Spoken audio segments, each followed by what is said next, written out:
How's it going, everybody? This is the Uncanny Omar from Near Mint Condition, the home of collected editions. And today we are going to be talking about the first ever Swat Kats comic book. And with me, I'm going to let all of these gentlemen introduce themselves. So, yeah, who are you and what do you do with this project while I go around and fix something really quick? I'll let you go from left all the way down. So, Yvonne, if you want to introduce yourself, and then we go to Frank. Yeah, my name is Christian Tremblay. I'm the co-creator of Swat Kat. And working on the Kickstarter, very happy about it. And also working on the new content. So. Awesome. I'm Frank Barbiere. I'm a comic book writer. Fortunate enough to come in as a co-writer with Kevin and the Tremblays here to work on Swat Kats. I've written a bunch of stuff for Image, Marvel, DC, all across the board. Also worked in video games, but very, very excited to be involved in this project. And again, to have the blessing of the original creators as well too is so fun. That's cool. Kevin, what about you, dude? I've talked to you a couple of times, but who are you? What do you do? Yeah, I've been around in comics, and that's why we didn't talk about a lot together. But that's my new project, Swat Kats. I've been working with the Tremblay brothers for like a few months now on this project, putting this awesome team together for the project. I think for people, it's I will send you the pages of the comic book, but for everyone, that's those pages. I'm really proud of the product and what we are building right now. And it's been a pleasure to work with the Tremblay brothers on this thing. So produce it and co-wrote the comic. So I will let Christian talk a little bit. Okay. Yeah, I'm Christian Tremblay. So again, with my brother, co-creator of the Swat Kats. It's been, actually, I wanted to do a Kickstarter for the comic book for a long time, because it's a great way to introduce new stories in the Swat Kats universe, because the last time was about 32 years ago. I did a short live Instagram on Saturday or Sunday, and then I was pulling some original work from the series, and I got a few folders from some stories that never been told. So having a chance to create new stories on a comic book is fantastic. The team that Kevin put together is really incredible. And so it's really wild to see the characters come alive again in the forms of the comics. And we're super hyped about the results so far, and the backing of everyone. So very humble about it, and very excited as well. And what you see, by the way, what you see in the back right there, it's kind of because of the light, it's kind of hard. But anyway, that's the drawings we're going to be giving away for one of the lucky backer.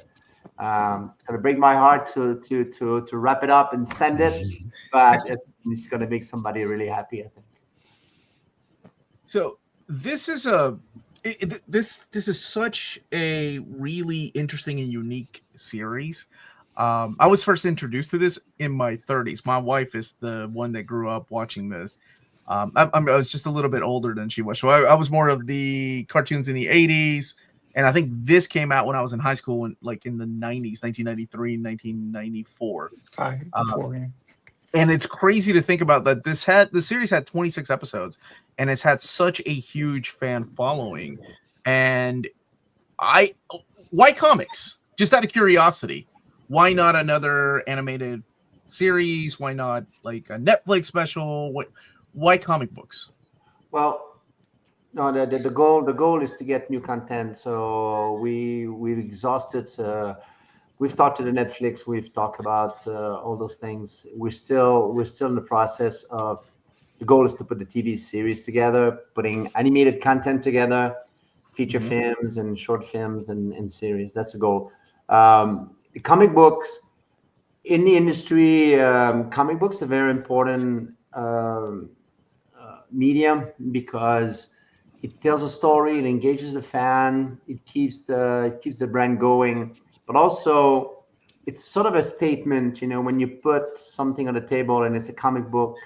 So the goal is to reignite in a significant way the brand Also, we have a few separate deals as well on the licensing and merchandising. So the goal is to, again, reignite, and comic book is a great way to engage and bring those characters alive in the form of a story. Not a story, is a comic book. And then from there, we're going to go to the TV and all those kind of things. TV is more, obviously, it's larger investments. It's more complicated medium. But so comics a little bit easier, and the platforms like Kickstarter is fantastic because you let the people know what you want to do, and then they help you back in the project. So that's why it's fantastic. Now, I do want to talk about the comic here in a second. Frank, by the way, I'm a huge fan of Five Ghosts that you did a few years back. And oh my gosh, like I think 10 years ago, I think it was published by Image. Yep. Thank you so much. Yeah, it's I'll hopefully more to talk about with that soon as well. So. Oh, good to hear. Christian and Yvonne, how did this idea come about for SWAT Kats? Like how going back to the animated series? Yeah. Okay. So so we have to go back in time, and so how we finance. So how we finance the developments of those ideas? We used to live in Montreal, not too far away from the manufacturers of clothing. The apparel industry in Montreal was kind of one of the center actually in Canada, and it happens that the center of that was just a few streets from where we lived.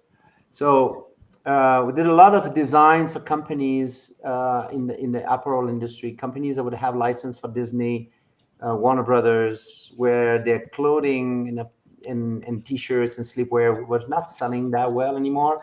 So they wanted to have new designs and such. So it was quick for me to do that kind of stuff. It brings in good money, but the amount of time was really, really minimal. And also, it gives a sense of what was selling into the marketplace. So on the licensing and merchandising front, it was a great way to test. Oh, this sold well, this sold okay. So anyway, so that was the work in the apparel industry. But then started to create own projects for clothing. So we designed some concept, went to the same companies. Oh, here's a drawing we just failed. The Swat Kats fell over there, and then so there was one line of clothing designs that was a bunch of cats. So I went and picked up the sample. I mean, I did about 150 production samples of different things in the garment industry. So all kind of designs and concepts and ideas. And so I went and picked up, and then one afternoon, the one of the sampling that was ready, production sample. So I just got it, and then I just hang it on the wall. And when Yvonne saw it, he said, he looks like a jet fighter pilot. Mostly, I mean, it didn't look like a pilot, but only the fact that Yvonne liked jets and that kind of stuff, and that the character was a cat. And cats in the U.S. Army is associated with like the Tomcat, and Felix the cat also was part of a sort of a small squadron in the United States. Anyway, association of cats and plane, it's what triggered like it looks like a pilot. So I said, okay, but if there's a pilot, it needs to have a co-pilot. Like the jets, you have two pilots. And then this is kind of where it started to the idea started to form. But then if they are pilots, we don't want them to fly in the sky, just in the sky, because it would be nothing. But we said, well, it would be cool if they fly in the city, like in between buildings, this kind of stuff. But if they do that, it needs a huge city.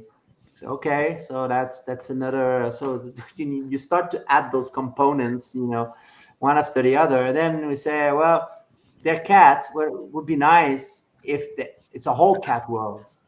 Okay, that's good. We like that. Okay. So if it's a huge city, it's a all the cats would be like a mega cat city. Yeah, okay, that's cool. So that's how it kind of went. Now, we understand that Jets has weapons and that can kill and destroy and all that kind of stuff. And say, well, we're doing an animated series, so we can't really do that kind of stuff. So, well, they will be loaded with gadgets instead, like missile that transforms. And so I started to design that kind of stuff. And then we needed villains. We always been fans of Batman's recurring villains. So that was the inspiration. So we say, well, we started to design some villains, and from the early sketch that I still have, actually some thumbnails. They probably are about that big, you could see the Metallic Cats was like robots, but robots gangster. Oh yeah, we like that. Okay, and then Viper, and so each one had their own very distinctive Taskmaster. Oh, you can bring creatures from the past. Then you can fly. Okay, cool. So all those villains kind of came into place. There was other that never made to the series. There was like one big fat ass commando army type of guy. There was one that was kind of a ninja with a motorcycle. Still have sketches of those. But that's essentially, to make it short, that's essentially how it evolved into what it is now. At the beginning, Christian was very cartoony. When we present to Hanna-Barbera, it was really almost like a Scooby-Doo type of series. Yeah. And after that, I don't remember why we switched to more action. Well, it developed because we had the project was in development at a few places. At one point, we were with Haim Saban. Before he did the Power Ranger, we were with him. Then nothing happened. He was tired to see us popping in his office every day. Hey, Haim, so how things are going with Swat Kats. Then he just said, guys, do you want out? And we said, yeah, we'd like to be here. So we went to Hanna-Barbera. It was there for a while. But we kept developing. And then I guess at one point we thought it was just too cartoon. And then making more designs was a little bit more edgier. And started to do some additional posters. The posters were more gritty. They were more like a little bit more what Swat Kat is. But then it stayed Hanna-Barbera for a while because the people who was running the studio, they were also creative, so they were selling more their own show than we're selling Swat Kats. And then it's when the Turner bought Hanna-Barbera. Now they had money, so they asked us to fly to Los Angeles because all the executives of Turner from Atlanta, they were going to be at Hanna-Barbera. They had a theater studio inside, and all the projects been developed at the studio were going to be pitched to the executive. So, and we have to give credit to Fred Seberg, because he's the one who greenlighted the show. Yeah, he was there, but it was more like it was really at the end the Turner executives, because we did the pitch and had all those cutouts of those villains and the heroes and the posters and a boombox, to play the music, and then this is where they had to choose two shows, one action, one comedy. So they took Two Stupid Dogs for the comedy, and they picked Swat Kats. But there was still some work to do in the agreement. So we went through that, and then we got into production. It was, to this day, I still have kind of shivers because when I look at over the weekend, even I was looking at some pictures at the studio. They had put huge banner in the front of the studio. We had a big Swat Kats banner, and some other classic one of Hanna-Barbera shows. But going to the studio every day on the productions, they gave us Jane Barbera's office. She was no more at the studio. She has the big office, and next to us there was Glenn Leopold. He was the story editor. So he was constantly in our office sharing sketches and ideas and stuff like that. But it was a landmark. So anytime you go by on Kahanga Boulevard, the buildings are still there. The two buildings. They started with one building. With the success of Hanna-Barbera Studio, they built another building. But this is where like Scooby-Doo and Flintstone and the Jetsons and all those Saturday morning cartoons that we watched young. Now you're there with those guys. The original designer was still there.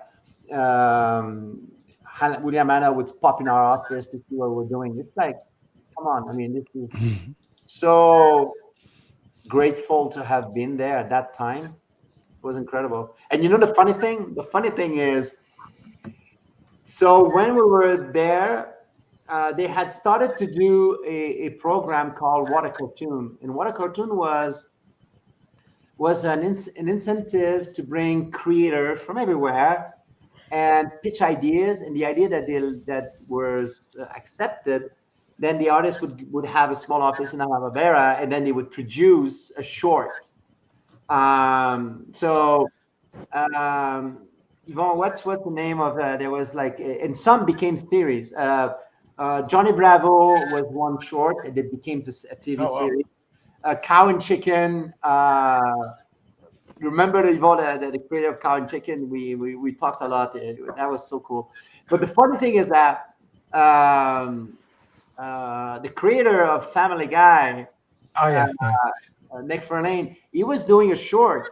We didn't know back then. He was doing a short, and if you Google it, you'll see it's a guy. It's a guy in a truck, and so he did his short. What's funny is that this character has the same voice as Peter in Family Guy. And this is 30 years ago. Yeah, that's hilarious. But that was great incentive. You know, it brings a lot of people. So we were in that environment, and it was great.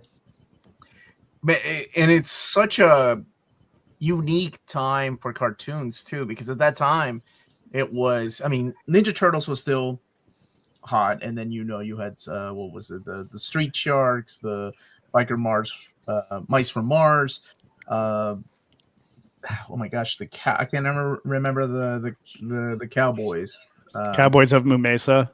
Thank you. It was the anthropomorphic mutant animal era of cartoons that a lot of people, including myself, couldn't get enough of. And there were video games that spun out of this. So it was such a unique time for cartoons, and really cool to see something like this. I remember the first time I watched the intro, it blew me away. And when Christian was describing his pitch or his idea as when he saw the cat, like, it's like, hey, that's pretty much the intro. Like when you're looking at the flight of the airplane and all of the weapons that the plane had, it still hits. Yeah, I was going to say one thing, because you talk about, it's one thing about the creation of the show, it's another thing to make it happen. And yeah, me and my brother were behind it, and we worked a lot with the writer, but it's really the team. We can't bear all the responsibility at all because the writers were really good. We had some people like Lance Falk was a prop designer, and what we did in the production is really to give like a sandbox to anybody who has ideas to come to us, and Lance really jumped into that sandbox, and he gave us first an idea of a story. We liked it a lot, so he went out to write that episode. So he ended up to write, I think, 5 episodes or whatever. So the writing team, the design teams, the background upstairs, that's what I was looking over this weekend on the pictures. I love to go upstairs where Al Gamir was the head of the background department. I love to go there because this is where they did the paintings, models for the backgrounds. So the look has this gritty green skies and stuff. Now the music has its own personality. So when you put all of that together, you have a show that it had, I think that most important, it had heart. Those two characters really care about what they're doing. It was genuine, a real personality. You had humor, you had smart, and then you had some edge to it. It got us in a little bit of hot water because not always you saw the parachute coming out when the copters were exploding. But I think that was part of the edge. And people's like, when you read the comments, like, oh, there was no show like that before, And Yeah, I was watching some scene, and there's a place where the car gets scratched, and you imagine that, oh my God, the cartoon inside is dead for sure. but they're cartoons. They can't be dead. Yeah. They just now flat. Yeah. I just to kind of go back and bridge this with the upcoming comic book. I went to TFCon last weekend, and it's a big Transformers convention, and Charlie Adlard was there, who's a voice actor for Transformers and G.I. Joe, and has done a lot of cartoons. But one of the things that I saw a lot of his fans take up to him to get signed was SWAT Kats. Like, somebody had a shirt, somebody had the photo. And I thought that was really cool because everybody comes to talk to these creators and voice actors from different eras. Like, for me, it was definitely the Transformers of the 80s. And it's really cool to see like a younger generation go up there. And this younger generation, by the way, is also now in their 30s too. So interesting how everybody sees someone different, but it's still relevant to this day. Shows like that. It's so cool to me to see people bring it up and people get hyped up over this Kickstarter. How did this idea for the comic book come about? Is this something that you guys have been wanting to tell? Is it a continuation of the series? And how did Kevin and Frank get involved? Who wants to talk about that process? So Kevin, talk about it. He's the first one to contact me.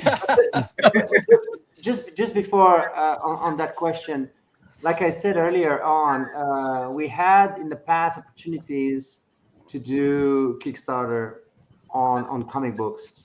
There was people who had approached us that they wanted to do, and we were stuck in different elements of putting the TV series together. So we kind of brushed it aside a little bit. But that's something I really, really wanted to do because again, I knew the fans would respond to a new story of the universe of the SWAT Kats. So that's kind of so the intent was there. We just didn't do it. And then Kevin came around. Actually, it was super random. Like the God of Cats just threw something on my LinkedIn. Like I saw a post from someone I was not even friend or connected on LinkedIn with. Like, the Tremblay bros got the right back to do merchandise for Swat Kats and everything. I was like, the Swat Kats, like, like something that's like you kind of forgot, but you knew in your mind it's like it's freaking cool. And when I saw that, I was like, why there is no comic book of this thing has ever been done? I'm like, I need to reach out now.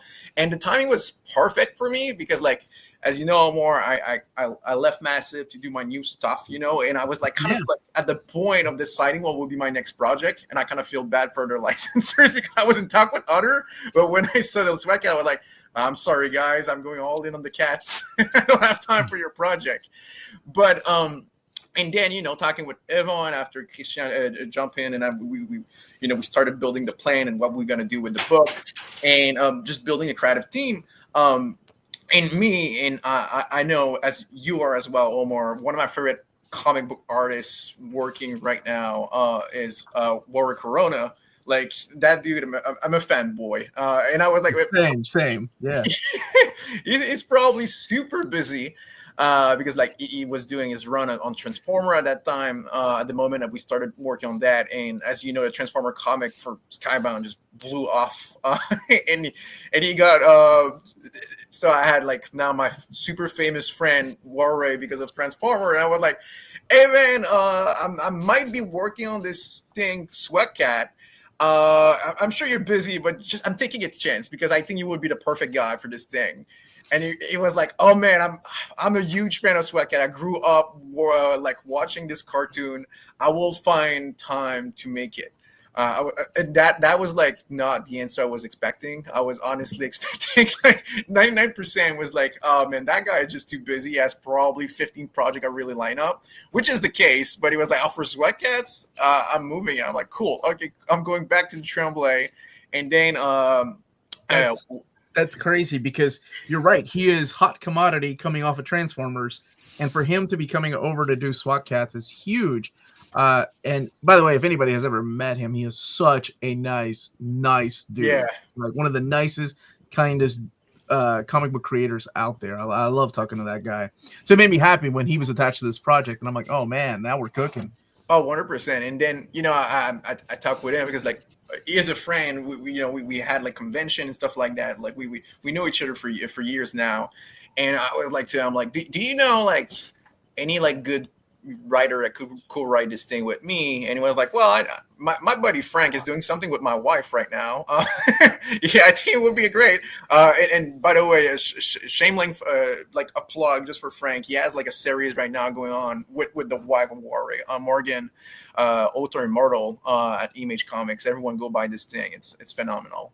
But yeah, so Frank did jump in, and he brought this, because Christian did send like kind of like a 1-line, 2-line outline of like what he had in mind with Yvon for like what could be like the kind of the first episode in comics in a way. And then would Frank jump in, he bring his sauce, and then I chat with Frank. I had my touch to it, and then we create this I guess giant robot Frank. Christian Yvon, they come with the 2 legs. Frank, they come with the body and the arms. That come with the other arm and the head, like in Power Ranger. And here we are. So it's been a really fun process. Yeah. Can I speak to that for a second too, Kevin? Go ahead. Yeah. And it was crazy because again, I'd been working with Morgan Beam, so I had met Jorge as their couple, and I love Jorge's work as well. And out of nowhere, I get an email from Kevin that was like, "Hey man, do you want to do a SWAT Kats comic?" And I had watched the show and was a big fan of it as a kid in the 90s. I was like, "Oh shit, yeah!" Like I loved that show. And then he's like, "Oh, and Jorge is on board as well." And I was like, immediately like, okay, I see how this got connected. But also, I love Jorge's work so much, and didn't think I'd have the time to work with him. And again, yeah, it was just we immediately jumped on with Christian and Yvon and talked through what we were thinking and came up with a take that. We're so excited because one in the back of my head, and obviously I'm sure everyone's, is I know how Jorge can draw. I know where he excels, and I know what I like about his work. So we really want to do a take that celebrated what he's good at, but then also took what is cool about the SWAT Kats and didn't just rehash it, but also made something new, something that feels modern, not in a way that doesn't feel like the old show, but just it doesn't just feel like a lost episode that they were doing that we're just retelling. It feels like a new modern take with Jorge's art and a story that will exist in the canon and just be exciting and be something new for people to jump into. And as Christian Yvon said, hopefully reignite this love for these great characters in this beautiful universe. Because the thing that struck me is I immediately went back and rewatched the show, and it stands up so well. It still looks great. The style is there. It feels modern. There are some old cartoons I will go back and watch and will feel badly paced, or just again, you'll have nostalgia but don't feel there. But I was just so impressed at just the craft that was in SWAT Kats, and that's what we wanted to bring to the comic. We didn't want to dilute any of that, but we wanted to do also something that feels fresh. And I'm super excited. I think you could just tell from the first 3 pages that we've all kind of come up with this idea that feels very new and exciting, but is going to hopefully delight everyone by revisiting all the stuff that they really dug about the show. One add to this is that it was cool because it was kind of for us, it was kind of the same process of how we did the animated series. So sharing some ideas on paper, sharing those sketches and ideas, and with Frank and Kevin, and also going back and forth. So you read something and say, okay, but what about this? And then my brother and I would read by ourselves and say, oh, you felt this? Yeah, I felt it. Okay, so let's find something. And then we would talk to the guys, So that process is very reminiscent of how we did the series, and that's what's cool about it. That it's not just like, it's not like a TV series where, okay, they option the rights and then they just go and make it, where the creator's not involved. It was important on this comic book that the characters are real, and you want to, because you know those characters so well, and you know how they're going to react, and but at the same times we're getting deeper. We started to get deeper into who they are, and I think it's really cool. We really love the story. So. I'll just plus one that too. That's why I'm so glad when Kevin came to me and had some of the take, but to immediately get on with Christian and Yvonne, because I knew if we could make them happy, we could make the fans happy. Because so many things, like you said, Christian, like if you license it out, like you don't know what you're going to get, and something just comes out and just feels disconnected or not like authentic. And for me, coming into IP, I was just that's always my goal. Like I want to be excited, but I want this to be for the people who like SWAT Kats. I want them to be happy, not some take that just feels very foreign. And I feel so excited that we all caught that. And then we have our team of Jorge and Sarah Stern coloring, doing something that just looks beautiful on top of it. So. You know what's funny? What's funny is that this weekend, there's a fan who wrote to us in Express. He wrote a long email to Express exactly that. He said, well, I'm a big fan and everything, but he says, I'm a little bit scared as well to see how things are going to come up, because oftentimes remake, they lose the soul, they lose the core of what the brand is about. And so he was asking a few questions, and we separately, respond to him within the hour in saying, no, we are like we're doing the show, so we are faithful to who they are and stuff like that. Anyway, when you live with those characters, when you see something, you read something, when it feels wrong. It's like, yeah, no, you wouldn't do that, you wouldn't say that. Then you adjust, versus if you leave it in the hands and you're not involved. And sometimes it's not bad intent, it's just that in order to do this properly, you need to know deeply the characters. And this is where that's basically just the input my brother and I had, is to make sure and pitch in some ideas and stuff, but make sure that it keeps the line as well. So you guys are really playing a big role in all of this. This is something that Frank said. There's a lot of creators that have worked on IP, and it's one of those things that you got to be careful, because you have to respect the audience, and you're coming at it from a fan's perspective. And sometimes it's a retelling, sometimes it's a brand new start, or starting over from scratch, so it's re-imaging. So it's really cool to see the original creators take such a big part in this. That is amazing. So are we talking about just like overseeing the project, or plot, or the overall arc of the big story that you all are going to tell? It's kind of we can oversee everything, because everything is related. It's just like when we did the original series, because you do one thing and it has an influence on other things into the global aspect of the brand. So it's kind of making sure everything stands in place, bring creative, because we can help ourselves, to come up with, so you read something and they say, oh, what about this? There was a whole section in a comic that we say, well, we need to adjust. So we work, my brother and I, and then we pitched that idea to the guys, to Frank and Kevin, and so they incorporated that into it. So it's crucial. No, I think it's very important. You leave the creator to do what needs to be done, but at the same time you're behind, and then you're behind. We collaborate. We did quite a bunch of sketches and to inspire and stuff like that. Yeah. One thing important to say is, yes, you think about the fans, obviously, and everything, but one thing you have to remember is we're creating a piece. We're creating something artistic. Now, there's people who will love there might be some that might not like it, but that's what it is. I mean, it's but we are true to the world, to the universe, to those characters, and then we're pushing more, a little bit deeper as well. But I think if we love it, I think the fans will love it.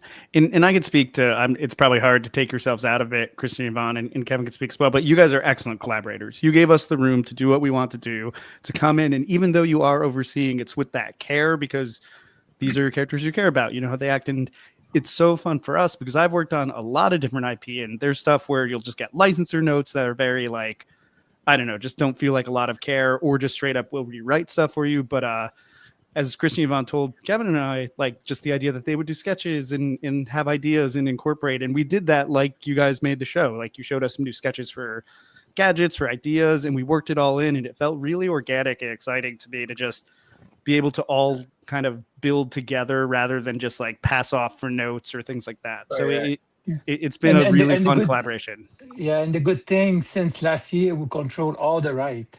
So there's no executive, that we can decide anything to do, business side and also creative side. So that's really cool. So yeah, we can control everything now. But the more you eliminate involvement, and I understand how the studio might work, but the more you can eliminate and be a direct line is always better. So we're fortunate enough to have that situation for Swat Kats. So it's cool. And one of the last IP that is not owned by a big studio. So that's we're pretty cool about it also. I think it's really powerful when the creators get involved because these characters mean so much to them. It's like, I don't want to say it's like your baby, but it is really like people, like family almost, and you want to make sure they're in the right hands. And it really does sound like they are. Okay, so let's talk about the comic, and then I'm going to get to a couple of just questions. But before I do, I wanted to show off some of the internal artwork from the comic book, and then I can go into the details with Kevin and Frank about what exactly the comic will entail. But just looking at some of this Jorge Corona artwork, all this energy that he brings into his books, it's just a perfect match for this world of cats. And who is the colorist on the book, by the way? Sarah Stern. She worked with Warrior a lot. She does pretty much all this coloring for covers, and they did Bad Girls together at DC. Oh, okay. So that's why they're such a perfect mix. I was like, when I was talking to Warrior, I was like, I don't want to look for colorists. Like, let's get Sarah. You guys are just like the perfect combo for Swat Kats. Our palette feel like, feel Swat Kats. It was pretty easy in the process. Just like, hey, just do your thing, Sarah. Like it's perfect. It's killer, man. Her colors are awesome. Yeah. Dude, just the first panel on that page of T-Bone expression is like, I love it. I think I got to print it on my wall. Just like, what? And there's just like also subtle stuff too on the first page, because like it starts and the Turbo Cat is kind of over this lightning storm and then breaks through the cloud line into the red of the city. And I love that you get that page turn and see like, oh my gosh, look, this is what's happening in Mega Cat City. We're not kidding when we say it's the fall. And just little subtle things like that. Like I've worked with so many talented colorists, and I know how much that can really elevate the work. Like, because clearly Jorge's work is phenomenal too, but it really, again, just adds that extra bit as well. And so many little things too, just like with the lightning, with them getting shocked, like to be able to handle that and make it look good, feel so good as a writer. Because again, we write a script and then we hand it off, and you don't necessarily know what it's going to look like, but when it comes back better than you expected, it's always very fun. And who is the letterer again, Kevin, who did some great lettering on this as well? So, Serge Lapointe. Serge Lapointe, another French-Canadian name that doesn't really work in English. But yeah, Serge is a phenomenal letterer too. He worked for DC. He just did all the Assassin's Creed comics, at Massive with me back then. So, and just there, when I did send him the pages, I was like, I don't want like to be full classic lettering for the comics. It's Swat Kats. You need to add like a little bit more stuff. If you go to the page with like the reveal of the city, I was like, it's really small, but in the corner, and I will work with him to make it like maybe pop a little bit more. But it's written right there in the corner, intense getter riff. So and I was like, I said, we need to have like some little stuff like that like fans will be like, oh, because Swat Kats, like the music is really part of it. It's so important. The music is a character in the Swat Kats series. So I was like, there is a need in the comics to find a way to really, when that panel happened, you need to hear like the riff going on as a Swat Kat fans because the action is starting, So, and the caption that he did on the top and everything. And Serge is just like it's a phenomenal letterer, but also what's great about him is a big fan of the 90s era of comics, that everything is so extreme. Like when you go to his place, it just Rob Liefeld art everywhere. I'm like, and Rob has like, the Swat Kat energy in a way too. So it was just like a perfect mix to perfect add-on to the team. And talking about that collaboration. Excuse me, where is based? Is it in Montreal? In Montreal too, yeah. Okay, cool. And just talking about the collaboration too, like the Strider design for the big walkers was Christian's design, which was awesome to get him right in there as well. When I got that email of Christian with like the big robots with like the cat ears, I was like, oh shit, okay, that thing is getting real now. Just love those guys. We have to say that a lot of the episodes, got us. Well, because it was Mega Cat City, so they always had to have something, not necessarily big in scale, but they had to have something. Like when the episode of the Deadly Pyramid episodes, I wanted to have mummies, so I was thinking about, well, it cannot just be mummies, so it has to be like giant mummies, and they would have like rusted guns and stuff like that, and pyramids come. All right, it's perfect vehicle for a past master. So it's those kind of thing. Unlikely Alloy as well is when that was super good episodes I would love. Is where Unlikely Alloy is when different villains team together for a common goal against Swat Kats. There's this machines, that suck in. We had an episode of the giant bacteria. It's like, as stupid as it is, it's okay.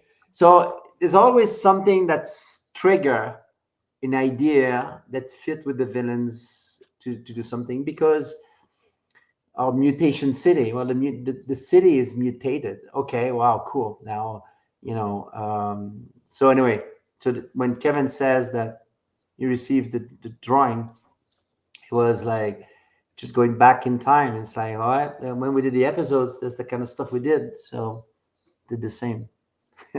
Yeah, I'll just shout out real quick too, like Jorge's design on hard drive. Well, not like totally different from the show. He just drew them so cool there, floating, as we called them out, and clearly we'll get more in there with what's going on exactly as you read more of the book. But again, just seeing him looking so exciting and terrifying there, yeah. Never looked good as evil that he looked in the comics.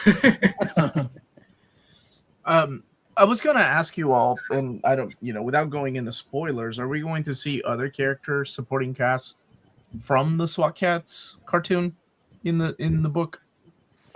Oh yeah, most of like the favorite, like of course not all the villains is the first comic, but like all the good guys or the seedy people that like fans love, like Callie, Felina, going to be part of the series of the first book. And if it's not even like a teaser because we see it on the Kickstarter page, Dark Cat is also in the comic, so you will have like Dark Cat probably teaming up with R Drive, since you see R Drive in the preview. So but yeah, we have all the fan favorites. The Swat Kat crew is there. So we really want to give to the fan what they want. It's the first comics, Yeah, and I'm really excited how we managed to get everyone in there, because that was the big thing for me too. Like, right, like coming into this, like I'm like a writer who loves like the puzzle of writing a little bit. Like, how can we get all these different characters in here, make it feel organic, make it feel part of a whole? And again, we came up with this take that has a reason for everyone to be there. So not just like quick fan service. Everyone has something to do, a part to play in this bigger story. And I love that we get the two villains working together, which I know is something they've done at the show before too, but just really sell the scale of this conflict. We wanted to really have something that like was putting the SWAT Kats in the city in danger and feels urgent and feels again, not just like a little run of the mill thing. And I know it's a bold swing to come out with, but I'm so glad we did, because I think that's what's going to make it feel really exciting to fans as they read it, as this is not a story they've seen before in the universe. It's a nice little step forward while honoring everything, but still creating a new conflict that, again, also talking with Christine Yvonne, like really embodies the heart of these characters, the heart of just the show in the city. And that's the stuff I really care about especially when I work on IP, like how we can get that out and create that feeling and push those themes. And you look at like what Ninja Turtles has done, and we certainly have not gone nearly as like dark or crazy as something like Last Ronin, but like that's where they've like evolved the brand a little bit. They've pushed it forward and embraced some other things. And it was really interesting for me looking at that landscape, that we're doing a little bit of a progression here rather than just like a pure nostalgia resurgence. And again, once again, it's why I think Jorge's a perfect fit, because his art really has that grit. Like his work on Transformers with Daniel Warren Johnson has that same element. And just really great casting by Kevin. I'm so thankful Kevin got Jorge on board early, because I don't know if I would have done that math in my brain to get on. Yeah, the other thing that's important to note is that was one of the first important points into this, is that SWAT Kats was created in the 1990s, came out in 1993, but it was created probably like 5 years before that. But anyway, the social aspect of the world back then, technology-wise, but also socially wise, we lived there. We were in the 1990s. So now we're doing a comic book. So we're not stuck. We're still in Mega Cat City. We're still in that universe. But it is as if we would be doing the new content, the new TV series now. So as example, there's things like, if we talk about social issues, like as an example, and this kind of example I was giving to Kevin and Frank, if you take like issues like anxiety among young people, mental health, none of that they would be talked about in the 90s, right? People would have those issues, but that a sports star or a music star, whoever, like some prominent people, would publicly come and talk about mental health, it was unheard of, right? But today it's spoken about. Issues about environment also was not really talked about, and stuff like that. Technology-wise is the same. So now we're making new content where we are now in the state of the world, in the state of the social, economic environment, all those kind of things. So obviously all of that have an impact in the content we're doing. So I'm saying this because the new content is actual. People will recognize. It's not like, what are they talking about? Because it's not done in 1990s. We're in Characters don't have weapons. So that's important to note, because it was very important. What's happening. So right now, of course they have mobile phones, and now probably they got the alerts to the famous probably now the phone is flashing all red and stuff like that. And Christian, I think you did a great job though with us as we were working, because as you mentioned, we have some new tech. We modernized it a bit, like where again there are cell phones, but it's not in the Turbo Cat. Like the fact that the SWAT Kats are very like mechanical, and like their inventions are not like I think you kept us very honest and very organic with Razor and T-Bone actually use and how they actually create things, which is a really fun way to say, like, hey, even though like technology has moved on, these are what these guys know. This is what they do well. And it's fun to kind of put them in this new context and not necessarily see them like, I don't know, like they're not suddenly computer whizzes or anything like that. No, They're no, still no, engineers. absolutely, because there's still two buddy that runs a garage, and they're like, those two guys in Midwest America in their garage building crazy shit, and they still and that makes them grounded. And then because if there's so they're not suddenly wizards in AI and all those kind of stuff, but that technology is out there, so won't say more about it. Well, it seems like a lot of people are seriously excited about this. There's a lot of people in the chat that are just commenting about how ready they are for this particular series to come out, including my buddy John, who surprised me because I thought John was out of that age range, if you will. I thought he was a little bit older, but that's awesome, dude. That's great. I love it. There's no age to love the Swat Kats, dude.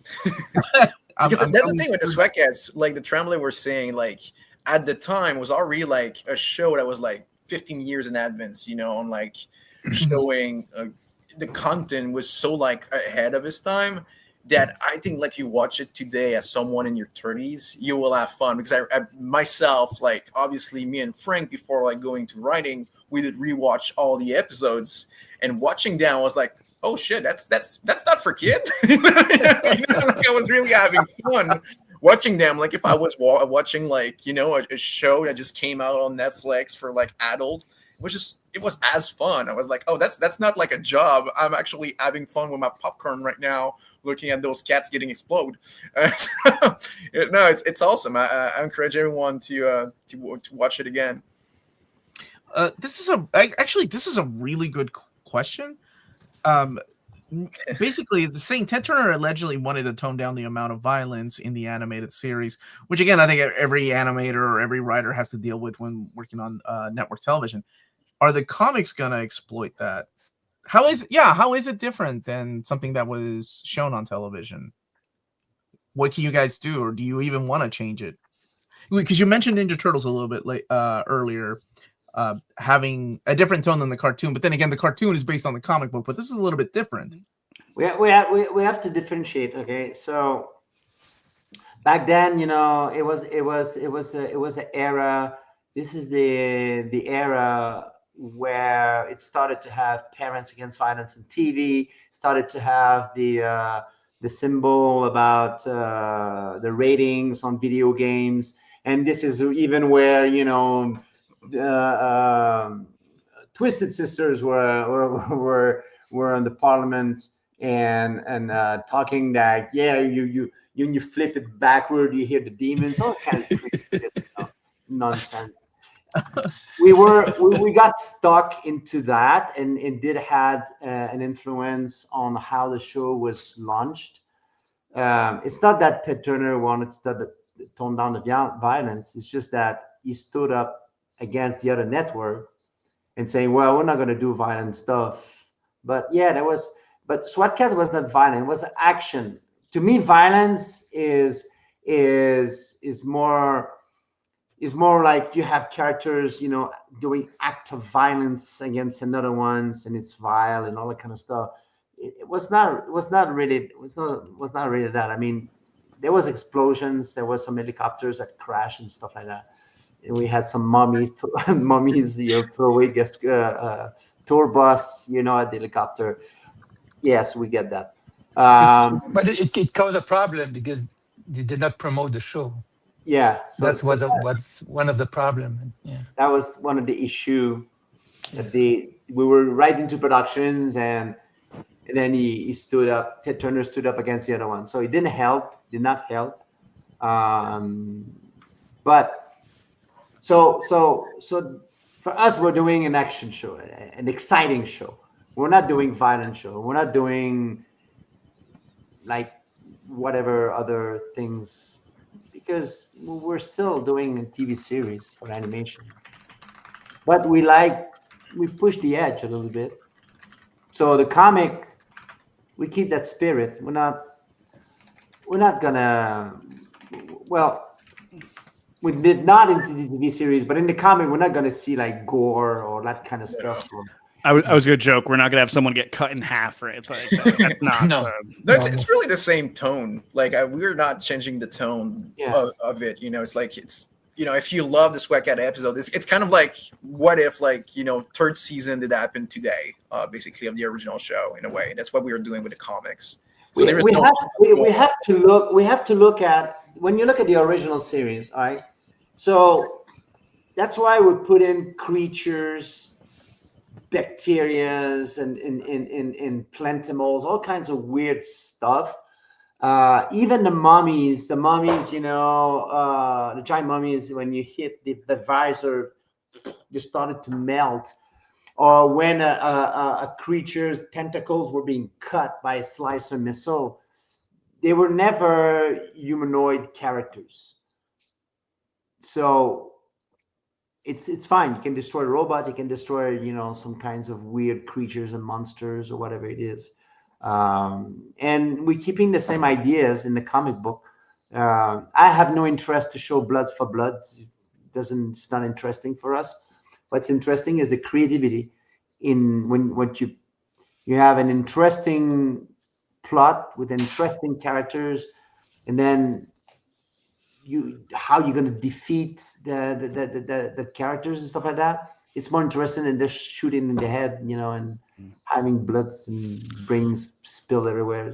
Well, I think Jorge's familiarity with the show and being a fan of it, he gets the tone implicitly, which is great too. So while we even have characters under threat and obviously fighting, he knows he's not going to push it into some crazy area. And it's been really great because he is an artist who has grittiness to his style and feels very modern. And I think that's what really makes it still feel elevated and modern without having to go, as Christian said, into some kind of full gore, shocking territory. Whenever Christian mentioned the parachutes, they forgot to put in the parachutes in episode. I always think of Dragon Ball Z when it was first coming out in America and how much it had to be cut and edited from the original Japanese. Home for Infinite Losers as the edit on Hell. Someone realized they could change Hell to HFIL. It's the smartest localization. I'm like, way to go, guys. The freeze frame of who was it? Tenshin Han, right? The freeze frame of Tenshin Han going, wait, I can see their parachutes. They're okay after Nappa just blew up those planes. And you're like, there's no way those dudes are okay. That's the kind of censorship. That's the kind of thing that reminds me of. I won't get stuck on it, but in the beautiful Batman animated series book, I can't remember who did it, but it's a modern book just celebrating that show. A big spread in the middle. They have all these notes from the network. And there's one, they're like, Alfred cannot talk about guano and things like that. Or this looks like a guy's dying. So I'm sure you guys had to deal with stuff like that all the time. Things like where are the parachutes. It's funny. We never... Because it was not the commission was not a broadcaster. It was syndication studio. So the studio Hanna-Barbera funded the TV series. So we never received notes like that from a broadcaster. The show was released in syndication. So when we were making it, it was really just us. I mean, Glenn, he would put in and then. But I don't even recall one moment where they say, "Oh, we have to cut this scene." I don't even think it happens. It happened once. I don't think so. We never got those notes. We just did what we had to do. We had Buzz Potemkin was the producer for the studio. We never got any of those. That's wonderful that you didn't get those many notes. We have a question here about the conventions. What conventions or events do the Swat Kats Enterprises plan to attend in 2026? Well, for sure we're going to be at Anime Matsuri again because it's their anniversary. and also we're gonna have more merchandising stuff, and then it's gonna be really really cool. It was really good. The one we just did with them in July.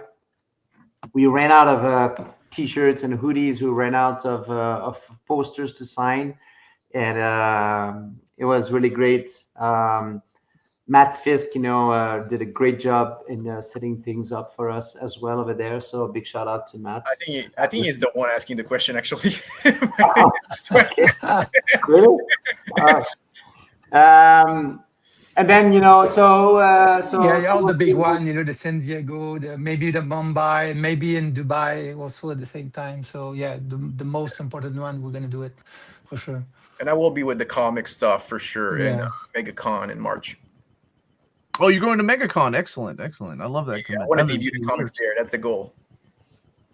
Well, that is my next question, and it is the one that I'm sure deadlines dread to hear. But what kind of timeline are you guys looking at? Because we are looking at the first ever comic book series for Swat Kats, new stories, and people are super excited.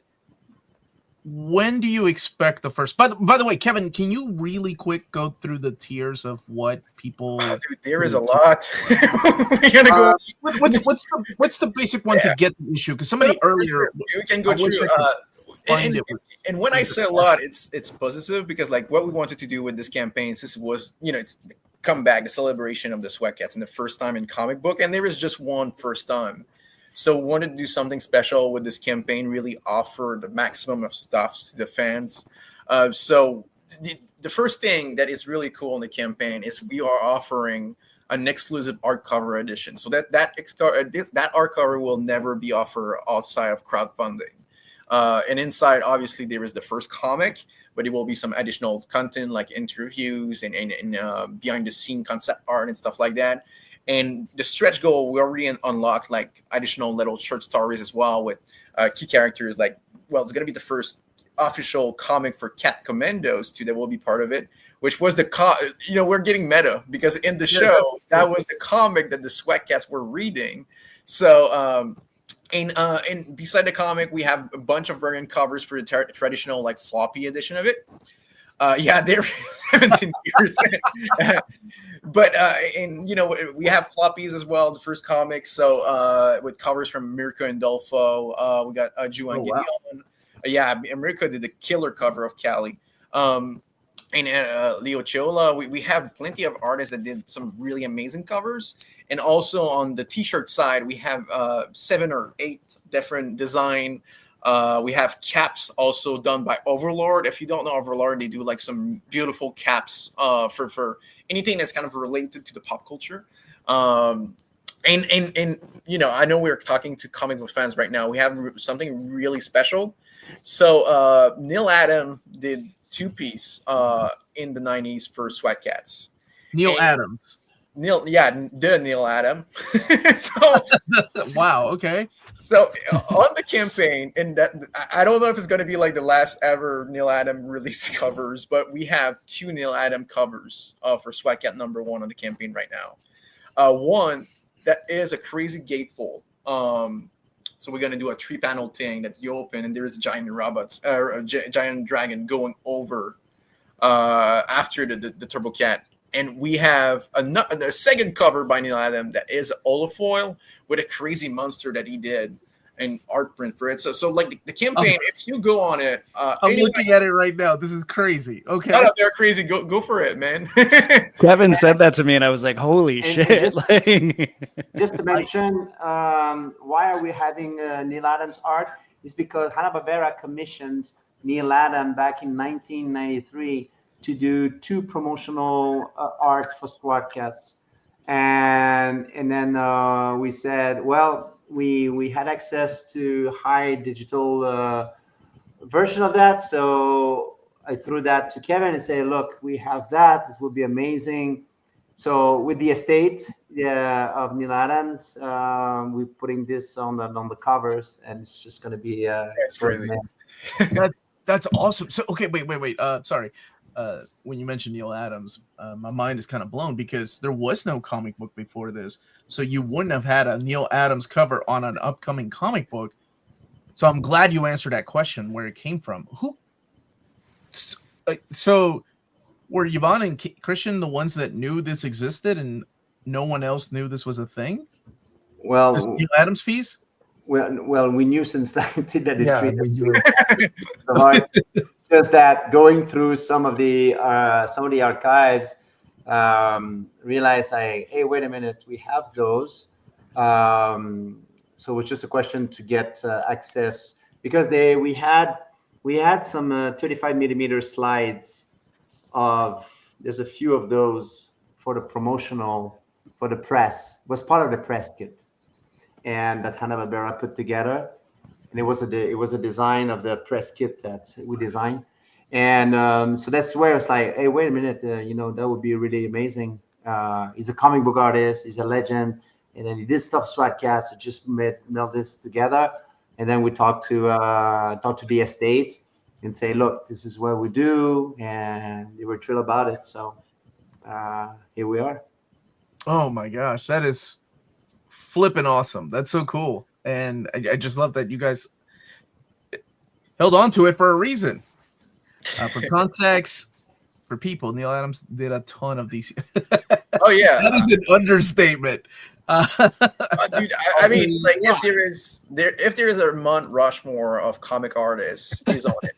Like I think I even because I had my archives of all original sketches, I even stumbled upon Saturday when I did a little live that there is even an additional sketch that he had proposed. We picked the other two, but there's even one that nobody has seen. So maybe we'll do something. Oh, okay. In color, only in black and white. In color. In color? Oh my god! I don't remember the other one. Well, find more. You see, even my brother is not aware. No, I don't remember the third rare one. it is. I remember the two that we put on the Kickstarter, but the third one, oh my god! No, I honestly, I did not remember that. I remember the drawing when I stumbled on it this weekend, but it's like, oh yeah, but you would have Friday. I would have not remembered that there was an additional one. It's crazy. This is really cool. And yes. What Kevin was saying though, he is the comic book artist for comic book artists. Like the guy, oh my gosh, he's a freaking legend. Any cool missile ideas you can share with us? I always love the prep for everything, and we'll try anything nature of the missiles and gadgets. We'll have to wait for the comics. We'll have to wait for the comics. We can't talk. We can't spoil the missiles. Gates everything. How and speaking of the comics, just out of curiosity, because I don't think it was on the Kickstarter, how long are you all planning to do this story arc? Like, how many issues? What kind of? Yeah. How long do you want to keep this project going? I mean, forever is the answer, right? But realistically, like a story arc, what do you want to do? So yeah, right now we are planning the first volume as 4 issues. And like you can see, the first one is already oversized. We are at 40 pages with this one. So we can say 5, I guess. But the thing with it is we wanted to keep the structure of the show. So every comics is its own episode in a way. So different villain every time and move on. There will be like, a small a thing in the story that really go through all the issues because we want progress and we really want to stay with the characters. But the formula is really tack with every villains that we can fight, because we want, Swat Kats, the thing that was to me the best part, beside like the music and the cats themselves, is the villains. The villains for Swat Kats is one of those shows that like, I don't want to name shows, but there's a lot of shows that you watch and you're like, oh, this villain is weak, and they kind of have only one good villain, and you watch the show and you feel they always bring back this villain because they can't figure out one more good villain. But the thing with Swat Kats, they were all freaking good. So like we have no choice. We need to go through the list. So we are planning this first volume, but obviously, if me and the Tremblay, we want to do more together, we'll be more than open, especially with the reception that we have right now. So super excited to see where it goes. And like Kevin said, it's great because like this feels like a really nice, like meaty, like full story you get, but it sets up like a new status quo, some new elements, and like changes the setting enough to kind of put different people in different places that I think people are going to be really intrigued by, to think like, oh wow, this wasn't just like, and as I said, I don't say it disparagingly, but sometimes like when like just Monster of the Week episodes of a show or even comics just feel like nothing really happened. We wanted to really go big and create something that shook it up a little and put us, as I said, put all the players in a new place with some new factions, new threats, and we think it's really fertile ground for cool new stories as well. But you also won't read what you get from the Kickstarter and be like, that didn't even end. You'll get a nice complete story that will have a little ending and feel like something happened and resolved. And that's always my passion as a writer. Like I love the format of comic books. I love reading a good comic and feeling like you just almost saw like a good episode of TV or a good movie. And I think we really captured that here while setting up for an interesting landscape for anything else we want to do. It's got to be difficult to have so much of a big toy chest like this and wanting to play with all the toys at once, but also keeping some in the back burner for like, well, maybe next time. I want to kind of combine these two questions. Can we expect new characters and villains or just the classics? And then I'd love to see Katrina Moorcroft, the unaired villainess, debut. Maybe Turmoil returns. So are there plans for unused characters and plans for new supporting cast or villains? Yeah, the answer is yes. The answer is yes. What it is, we don't know yet because it evolves as we work on the episode and the story. Just corrections at the beginning. There was 23 SWAT Kats episodes, not 26. Three episodes were storyboarded, written in storyboard, but never produced. So it's actually 23. So there's ideas of like I said, there's many characters, many ideas that never seen the light of day that we might bring. But when you're in a creative process, an idea can come up just on the spur of the moment, and then it sparks the entire thing. So, but the point is that we have our main cast, they're there, and then our main villains, because we love them, they'll be there. And also there will be new things happening, new characters coming in.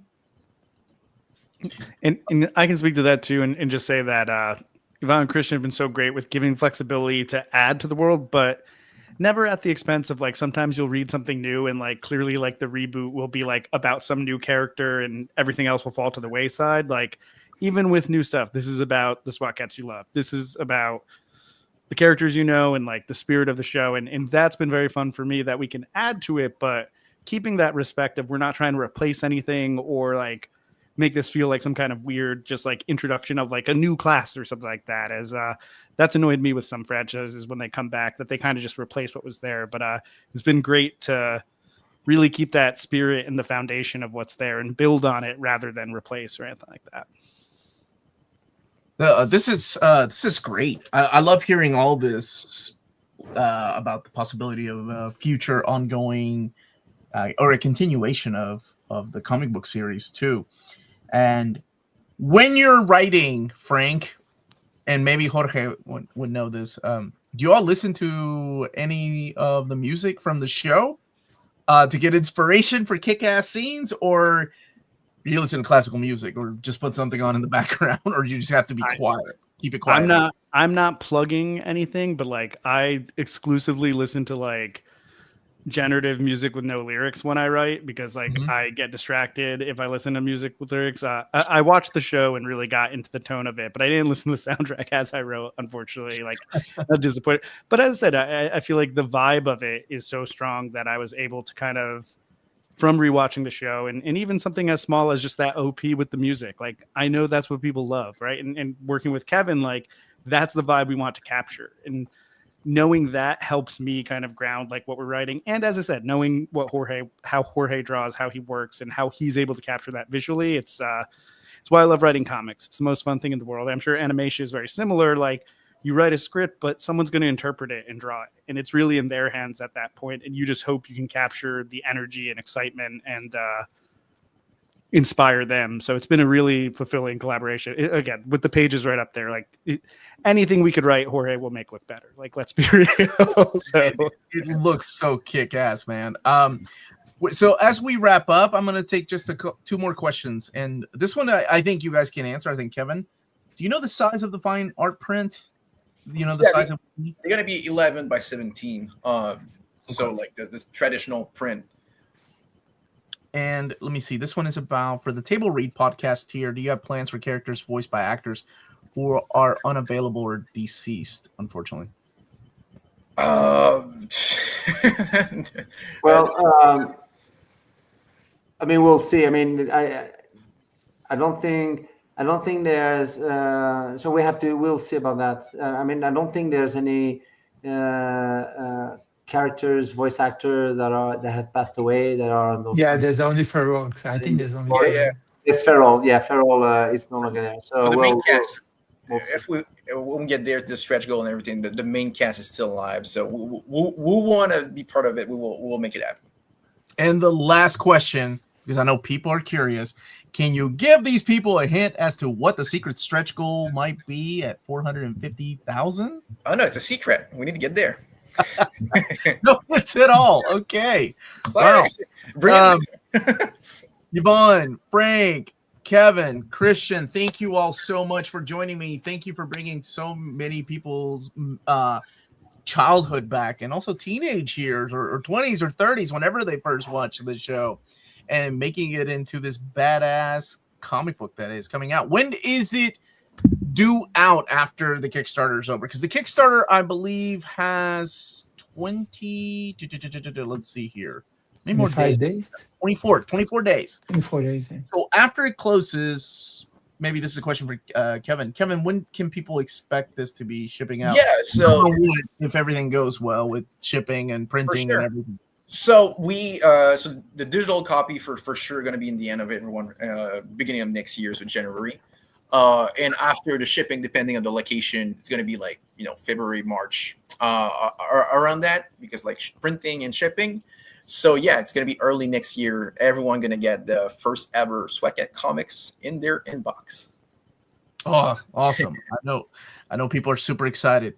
Thank you all so much for joining me today, and I can't wait to see the finished product. The hardcover looks good. All the extra tiers look awesome. And thank you everybody for watching. The description of the video will have the link to the Kickstarter in case you haven't kickstarted it yet. What are you waiting for? Omar, if I want to add one last thing, is that I want to tell all the fans, all the backers, that all the items that are in the Kickstarter tiers and products, we did it. We do it so that, first of all, us would be proud to wear, proud to have. So we emphasis the quality. We emphasis that the product that the backers will get, they are the qualities that we would first want to have. So anyway, so that's one point. The other points, we just want to thank you, everybody. It's overwhelming. We never thought we were going to be at where we are now on the Kickstarter. But let's jump in the jet, in the Turbo Cat. Let's go as high we can get, man. That would be fantastic. But thank you so far. We incredibly grateful to everyone. Thank you all so much for watching. And again, thank you to my wonderful people that joined me today to talk about Swat Kats. And that's it, everybody. Stay healthy and safe. We are, what the Swat Kats? Let's get radical. What do they say? Bingo. Bingo. or let's kick some tails. There you go. All right. Thank you, everyone. Bye. Okay, thank you. Goodbye. Bye, everybody.